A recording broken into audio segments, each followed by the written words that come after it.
오늘 설교 성경 본문 말씀 제가 봉독하겠습니다. 구약 성경 창세기 4장 25절부터 5장 5절까지입니다. 거룩하신 하나님의 말씀입니다. 아담이 다시 자기 아내와 동침하매 그가 아들을 낳아 그의 이름을 셋이라 하였으니 이는 하나님이 내게 가인이 죽인 아벨 대신에 다른 씨를 주셨다 함이며 셋도 아들을 낳고 그의 이름을 에노스라 하였으며 그때의 사람들이 비로소 여호와의 이름을 불렀더라. 이것은 아담의 계보를 적은 책이니라. 하나님이 사람을 창조하실 때에 하나님의 모양대로 지으시되 남자와 여자를 창조하셨고 그들이 창조되던 날에 하나님이 그들에게 복을 주시고 그들의 이름을 사람이라 일컬으셨더라. 아담은 130세에 자기의 모양, 곧 자기의 형상과 같은 아들을 낳아 이름을 셋이라 하였고 아담은 셋을 낳은 후 800년을 지내며 자녀들을 낳았으며 그는 930세를 살고 죽었더라. 아멘. 사람이 무엇입니까? 사람이 어떤 존재냐 하는 질문입니다. 이 질문은 인류 역사에서 가장 근본적이고 또 가장 오래된 질문입니다. 인류는 살아오면서 역사에서 어떤 엄청난 큰 재난이나 또는 하여간 규모가 큰 사건을 겪게 되지요. 그런 때 사람은 이 질문을 합니다. 사람이란 도대체 무엇인가? 그야말로 아주 끔찍한 극악무도한 어떤 범죄를 저지른 사건이 발생했을 때 사람이 도대체 어떻게 저럴 수가 있나? 인간이란 도대체 무엇인가? 이런 질문을 던지게 됐지요. 또 인류 역사가 크게 역사의 수레바퀴가 도는 전환기가 있습니다. 그런 때도 또 이 질문은 자주 주제에 오르게 됩니다. 사람이란 도대체 무엇인가? 우리는 어떻게 살아야 되는가? 그런 거죠. 사람을 어떤 존재로 보느냐에 따라서 삶이 달라집니다. 사람이야 그저 어쩌다 생긴 거지 이런 견해를 가지고 있는 사람하고요. 사람은 누구나 고귀한 목적을 가지고 태어났다. 이런 견해를 가지고 있는 사람하고 이 양자 사이에는 엄청난 차이가 있을 수밖에 없습니다. 사람을 보는 견해, 인간관이라 그러죠. 그러니까 인간관이 어떠냐에 따라서 다른 사람을 대하는 태도와 방식이 크게 다릅니다. 어떤 사람이든지 한 사람 한 사람이 고귀한 인격적 존재며 사람은 빈부, 많이 배우고 못 배우고 또는 사회적 신분, 피부 색깔, 종교 이 모든 것을 떠나서 사람은 근본적으로 동등한 존재다. 이런 인간관을 가지고 있는 사람은 다른 사람을 대할 때 배려합니다. 그리고 존중합니다. 그리고 그런 인간관 때문에 사람을 귀하게 여깁니다. 그러나 반대로 사람은 태어날 때부터 어떤 우열한 그 차등이 존재하지라든지 아니면 문화권에 따라서 어떤 문화권은 열등하고 저급한 문화권이다. 이런 인간관을 가지면 그러면 이런 사람들은 다른 사람을 아주 쉽게 도구나 수단으로 이용합니다. 자기 목적을 달성하는 데 필요하면 다른 사람을 속이거나 후리는 일을 마다하지 않습니다. 그러니까 어떤 사람의 삶과 인격이 어떤가 이거를 알려면 그 사람이 가진 인간관을 보면 됩니다. 자, 그러면 그리스도인 사람 중에서 그리스도인은 어떤 존재인가요? 그리스도인은 유일하고 완결된 하나님의 계시인 66권 성경 말씀, 이 말씀을 진리로 믿습니다. 그리스도인은 가치관, 인생관, 세계관을 이 성경 내용에서 배우고 또 그렇게 형성하며 삽니다. 사는 내내 늘 성경 말씀을 묵상하면서 이 진리의 가르침을 따라 자신의 판단 또는 습관 그리고 인품을 형성해 가는 사람이 그리스도인입니다. 그렇게 사는 그리스도인의 최종 목표는 성경의 중심인 예수 그리스도의 인격을 담는 것입니다.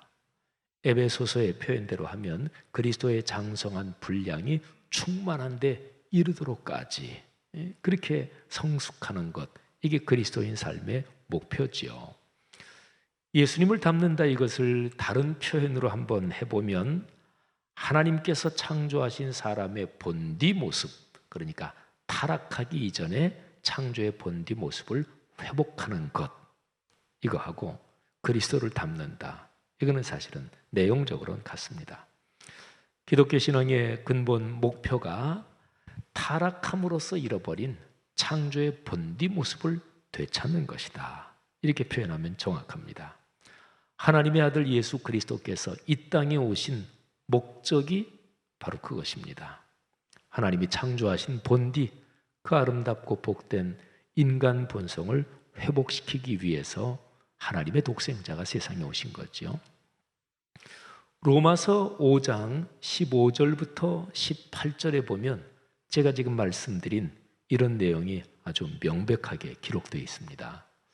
제가 새번역 성경으로 5장 15절부터 18절을 읽어드리겠는데, 근데 이 내용을 들으시면서 처음 사람 아담이 범죄했잖아요. 그리고 예수 그리스도는 로마서에서 둘째 아담이라고 표현되기도 하는데요. 처음 사람 아담이 범죄해서 망가뜨린 것을 둘째 아담 예수 그리스도, 그 구세주가 오셔서 그걸 회복하신다. 아담과 예수 그리스도 사이의 대조, 이걸 한번 주목하시면서 들어보시기를 바랍니다. 그러나 하나님께서 은혜를 베푸실 때 생긴 일은 아담 한 사람이 범죄했을 때 생긴 일과 같지 않습니다. 한 사람의 범죄로 많은 사람이 죽었으나 하나님의 은혜와 예수 그리스도 한 사람의 은혜로 말미암은 선물은 많은 사람에게 더욱더 넘쳐나게 되었습니다. 또한 하나님께서 주시는 선물은 한 사람의 범죄의 결과와 같지 않습니다. 한 범죄에서는 심판이 뒤따라와서 유죄 판결이 내려졌습니다만, 많은 범죄에서는 은혜가 뒤따라와서 무죄 선언이 내려졌습니다. 아담 한 사람의 범죄 때문에 그 한 사람으로 말미암아 죽음이 왕노릇하게 되었다면, 넘치는 은혜와 의의 선물을 받는 사람들은 예수 그리스도 한 분으로 말미암아 생명 안에서 왕노릇하게 되리라는 것은 더욱더 확실합니다. 그러니 한 사람의 범죄 행위 때문에 모든 사람이 유죄 판결을 받았는데, 이제는 한 사람의 의로운 행위 때문에 모든 사람이 의롭다는 인정을 받아서 생명을 얻게 되었습니다. 아멘. 사랑하는 그리스도인 여러분들이요, 여러분과 저는 예수 그리스도의 죽음과 부활을 통하여 지금 읽어드린 로마서 5장에 있는 이 말씀의 축복을 받은 사람들입니다. 우리는 예수 안에서 생명을 얻은 존재입니다. 그리스도인이라는 본래의 모습, 신분 또는 그리스도인의 삶의 상황이 이런 거예요. 이 사실을 믿고 감사하며 사시는 축복이 넉넉하기를 바랍니다. 자, 위에서 제가 말씀드린 그 로마서 5장 15절부터 18절 그 내용에서요, 제일 마지막 18절 끄트머리에 생명을 얻게 되었다, 이 표현이 있죠. 자, 생명, 영생, 이런 말인데 이게 중요합니다. 한번 잘 들어보세요. 하나님께서 사람을 창조하실 때 당신의 숨을 사람에게 불어넣어 생명의 기운을 사람에게 주셨습니다. 그 생명의 기운은 하나님 당신 자신에게서 나오는 하나님의 영과 연관됩니다. 그러니까 사람은 하나님의 영을 받아서 하나님과 사귐을 갖는 특별한 존재로 창조된 것입니다. 창세기 3장에 타락 사건이 나오잖아요. 그런데 타락하기 이전에 창세기 1장, 2장에 원래 창조하신 그 모습의 사람, 그 사람의 존재는 죽는 존재가 아니었습니다. 그러나 말씀을 거역해서 죄를 지어 죽는 존재가 됐지요. 하나님께서 창조하시면서 사람에게 주신 생명, 곧 하나님의 영을 잃어버린 것입니다. 바로 이것을 회복시키려고 예수 그리스도께서 오셨습니다. 자, 그러면 다시 한번 제 오늘 설교 제일 처음 드린 질문을 반복해 볼까요? 사람이란 무엇입니까? 창세기의 창조 얘기를 보면 사람이 무엇인지를 아주 정확하게 알 수 있지요. 창세기 1, 2장의 말씀을 다시 한번 짤막하게 한번 요약해 볼까요? 창세기 1장 26절, 27절을 보십시오. 사람은 하나님의 형상을 따라 만들어진 존재입니다. 하나님이 이르시되 우리의 형상을 따라 우리의 모양대로 우리가 사람을 만들고 그들로 바다의 물고기와 하늘의 새와 가축과 온 땅과 땅에 기는 모든 것을 다스리게 하자 하시고, 하나님이 자기 형상 곧 하나님의 형상대로 사람을 창조하시되 남자와 여자를 창조하시고. 자, 26, 27절이에요. 그리고 이제 28절로 이어지는 그 처음에 이렇게 되어 있습니다. 하나님이 그들에게 복을 주시며. 그런데 하나님께서 사람에게 주신 복은 근본적으로는 딱 한 가지입니다. 하나님의 형상을 주신 거예요. 하나님의 숨을 불어넣으심으로 하나님의 영, 하나님의 형상을 사람에게 주신 것입니다. 여기에 모든 복은 사실은 다 들어 있습니다.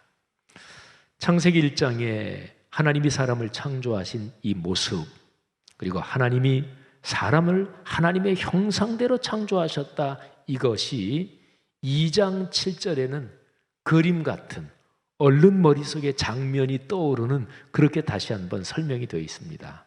자, 2장 7절, 여호와 하나님이 땅의 흙으로 사람을 지으시고 생기를 그 코에 불어넣으시니 사람이 생명이 된지라. 아멘. 하나님이 당신의 숨을 통하여 하나님의 영을 불어넣으심으로써 사람에게 생명의 기운을 주신 거예요. 사람은 살아있는 영적인 존재가 됐습니다. 흙은 물질이잖아요, 그렇죠? 그 흙으로 사람을 빚으셨는데 하나님의 숨, 하나님의 생기, 하나님의 영 때문에 사람은 영적인 존재가 된 거예요. 사람은 하나님의 영을 통하여 하나님과 소통할 수 있었습니다. 타락해서 잃어버린 것이 바로 이것입니다. 하나님과의 연결고리, 곧 하나님의 영입니다. 하나님의 연결고리, 하나님의 영을 잃어버렸다, 이것이 창세기 이제 4장, 5장, 6장으로 쭉 이어지면서 사람이, 인간 역사가 계속되는데 사람이 타락하고 죄악이 심해지고 그러는 장면 가운데 창세기 6장 3절에 아주 주목할 만한 표현이 있습니다. 여호와께서 이르시되 나의 영이 영원히 사람과 함께 하지 아니하리니 이는 그들이 육신이 됨이라. 사람은 하나님의 은혜로 하나님의 형상에 따라 창조됐고 하나님의 영을 받아 영적인 존재인데, 그런데 타락함으로 육신적인 존재, 육신이 돼버린 거예요. 이제 육적인 존재가 됐습니다. 하나님의 영을 무시하고 육의 욕망, 거기에 사로잡힌 노예가 됐습니다. 자, 그러면 그리스도인이 된다는 것은 예수 그리스도의 은혜로 다시 영의 사람이 되는 것입니다. 로마서 8장 5절부터 17절 말씀을 제가 차분하게 읽어드릴 텐데 한번 잘 들어보세요. 로마서는 참 중요하죠. 성경 66권 전체를 보석 반지로 비유를 한다면 전체 반지 중에서 보석에 해당하는 부분이 로마서다, 이렇게 얘기하고, 그 보석이 햇빛을 받아서 반짝이는 빛이 나는 그 빛 부분이 로마서 8장이다, 이렇게 비유하기도 해요. 그만큼 중요합니다. 근데 로마서 8장 5절부터 17절 말씀에 보면 육을 따르는 인생과 영을 따르는 인생, 이 두 가지가 대조됩니다. 예수 그리스도를 믿는 사람은 이제 다시 영을 따르는 사람, 하나님의 영을 모신 사람, 창조의 그 원래 모습이 회복된 존재가 된다. 그 메시지예요. 들어보시죠. 육신을 따르는 자는 육신의 일을, 영을 따르는 자는 영의 일을 생각하나니 육신의 생각은 사망이요 영의 생각은 생명과 평안이니라. 육신의 생각은 하나님과 원수가 되나니 이는 하나님의 법에 굴복하지 아니할 뿐 아니라 할 수도 없습니다. 육신에 있는 자들은 하나님을 기쁘시게 할 수 없느니라. 만일 너희 속에 하나님의 영이 거하시면 너희가 육신에 있지 아니하고 영에 있나니 누구든지 그리스도의 영이 없으면 그리스도의 사람이 아니라. 또 그리스도께서 너희 안에 계시면 몸은 죄로 말미암아 죽은 것이나 영은 의로 말미암아 살아있는 것이니라. 예수를 죽은 자 가운데서 살리신 이의 영이 너희 안에 거하시면 그리스도 예수를 죽은 자 가운데서 살리신 이가 너희 안에 거하시는 그의 영 성령으로 말미암아 너희 죽을 몸도 살리시리라. 그러므로 형제들아 우리가 빚진 자로 돼 육신에게 져서 육신대로 살 것이 아니니라. 너희가 육신대로 살면 반드시 죽을 것이로되 영으로서 몸의 행실을 죽이면 살리니 무릇 하나님의 영으로 인도함을 받는 사람은 곧 하나님의 아들이라 하나님의 딸이라. 너희는 다시 무서워하는 종의 영을 받지 아니하고 양자의 영을 받았으므로 우리가 아빠 아버지라고 부르짖느니라. 성령이 친히 우리의 영과 더불어 우리가 하나님의 자녀인 것을 증언하시나니 자녀임은 또한 상속자 곧 하나님의 상속자요 그리스도와 함께한 상속자니 우리가 그와 함께 영광을 받기 위하여 고난도 함께 받아야 할 것이니라. 아멘. 이게 이제 그리스도인의 모습입니다. 특별히 여기 제가 읽어드린 로마서 8장의 말씀에서 마지막 부분에 우리가 상속자다. 예수 그리스도와 함께 우리는 하나님의 복을 상속하는 사람이다. 이런 표현이 나오죠. 여러분 영화 같은데 많이 등장하는 주제인데요. 어떤 사람이 갑자기 어느 날 세계적인 거부가 세상을 떠났는데 자식이 없고 해서 이렇게 저렇게 핏줄을 찾다 보니까 내가 연결이 돼서 내가 상속자가 됐다. 이런 영화 꽤 많아요. 그죠? 또 어떤 아가씨가 평범한 아가씨인데 갑자기 유럽의 어떤 왕국에 이게 혈통을 따져보니까 이게 이 아가씨가 왕국의 혈통으로 유일해. 그래서 그 나라의 공주가 돼서 나라를 이어받는다든지. 상속자. 사랑하신 여러분, 하나님 나라의 상속자, 그게 그리스도인의 위대한 특권입니다. 이 사실로 감사할 수 있기를 바랍니다. 오늘 설교의 제목이 아담의 계보입니다. 오늘이 첫 번째고 돌아오는 수요일 설교가 아담의 계보 두 번째인데요. 아담의 계보를 보면 제가 지금까지 드린 말씀, 하나님의 영에 관한 아주 중요한 가르침이 나옵니다. 자, 창세기 1장부터 5장까지 이 문맥을 주의 깊게 이렇게 읽어보면 중간에 3장의 타락 사건, 하나님께서 이 타락 사건을 굉장히 중대하게 취급하시고 엄중하게 조치하십니다. 자, 아담과 하와에게 가인과 아벨 두 아들이 있었고 가인이 동생 아벨을 쳐 죽입니다. 그리고 가인은 집을 나갑니다. 가인은 하나님의 창조 목적에서 엇나갑니다. 하나님의 영을 거부하고 악을 쫓아갑니다. 그런데 창세기 4장 16절부터 24절에 이 악을 쫓아간 가인의 계보를 각별하게 기록합니다. 악을 쫓아서 하나님을 거역하고 엇나간 거기에 그렇게 신경을 써줄 필요가 있겠나. 그런데 굉장히 각별하게 기록합니다.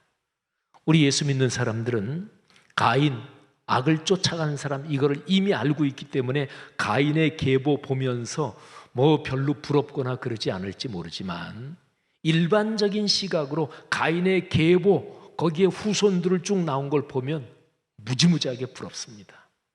세상적으로 큰 성공을 거둔 가문입니다.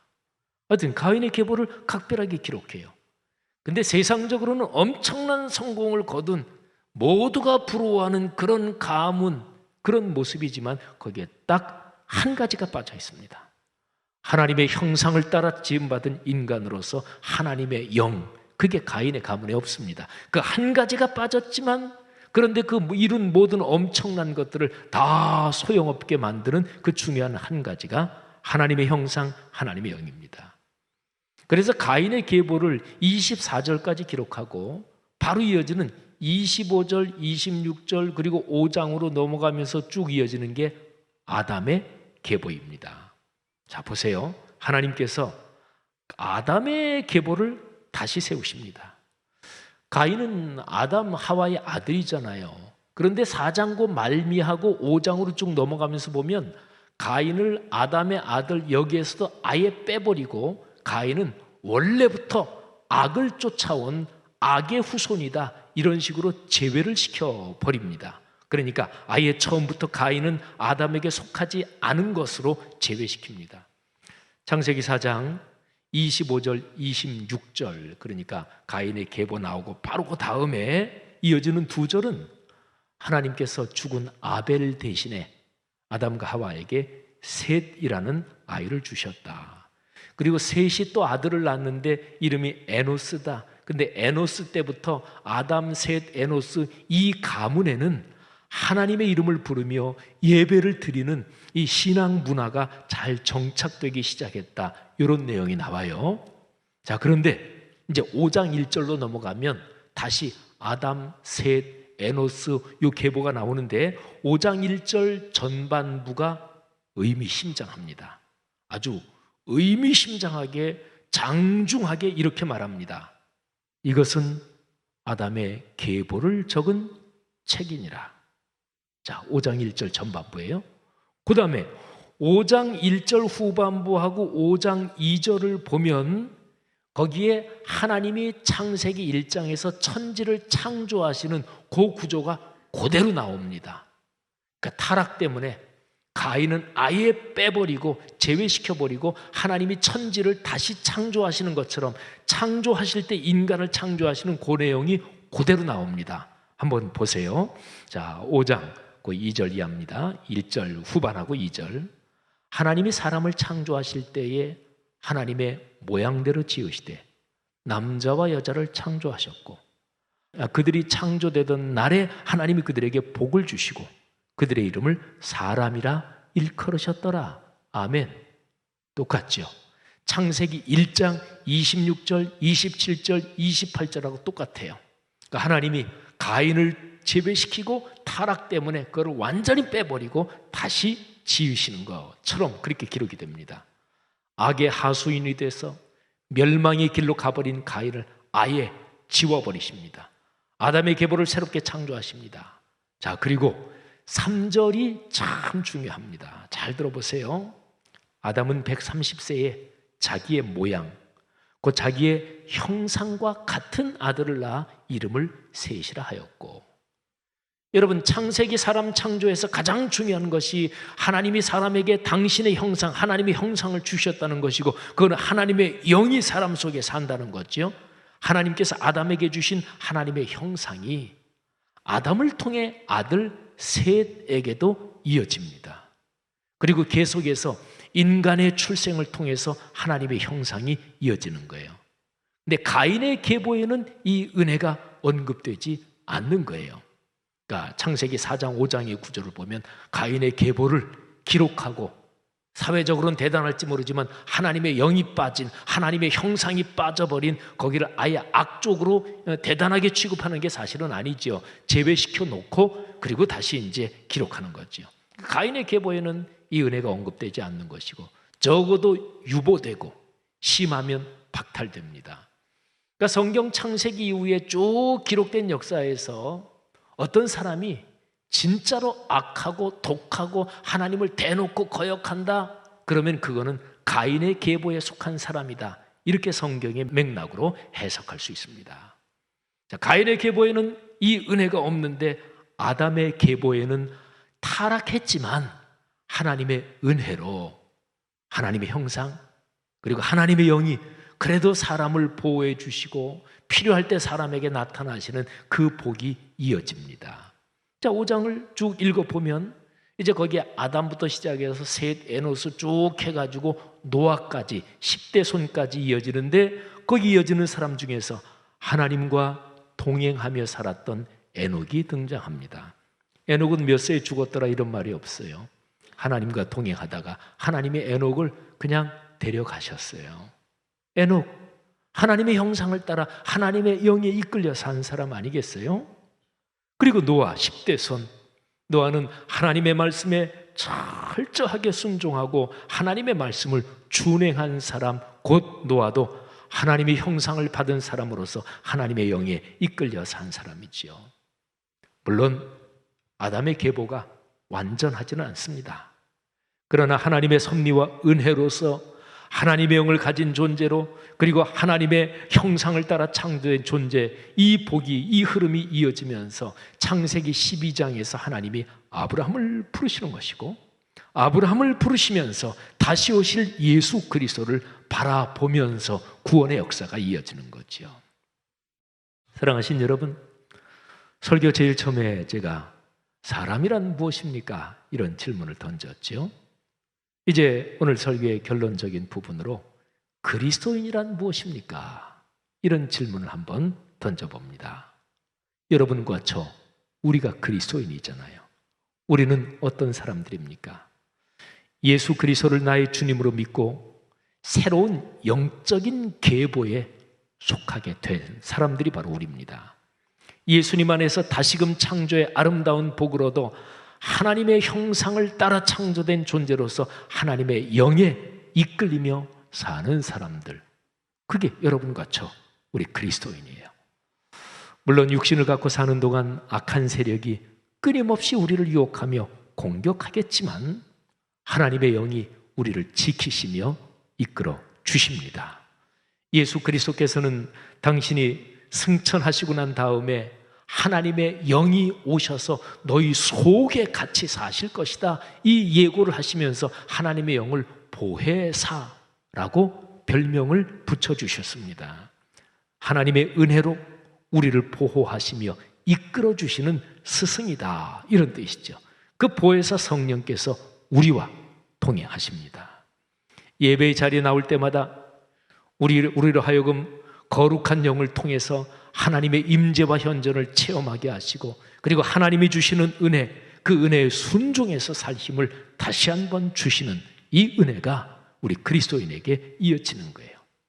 사랑하신 여러분, 요즘에 여러분의 삶에서 여러분의 마음과 영혼을 힘들게 하거나 불안하게 하는 일이 무엇입니까? 그 일을 놓고 여러분 속에 사시는 하나님의 영, 그리고 주님께 간절히 기도하고 또 주님의 뜻이 무엇인가 깊이 묵상해 보셨습니까? 어떤 일이든 하나님 앞에 내 안에 내주하시는 성령 하나님께 도우심을 구하며 조언을 구하며 그분의 뜻에 순종하겠다고 기도할 때 하나님께서는 그 문제에 대한 해답을 주시고 그 문제를 이길 힘을 주시고 그 문제에서 하나님의 가르침을 깨닫게 하십니다. 사랑하신 성도 여러분, 여러분의 삶에 요즘의 삶을 한번 돌아보시면서 그렇게 하나님의 영께 간구하고 기도하는 그런 복이 있기를 주의 이름으로 축복합니다. 하나님의 영이 이끌리는 삶, 이번 주간에도 이 복을 넉넉하게 누리고 또 만나시는 모든 주변 사람들에게 나누며 전하는 복된 시간들 되시기를 주의 이름으로 축복합니다.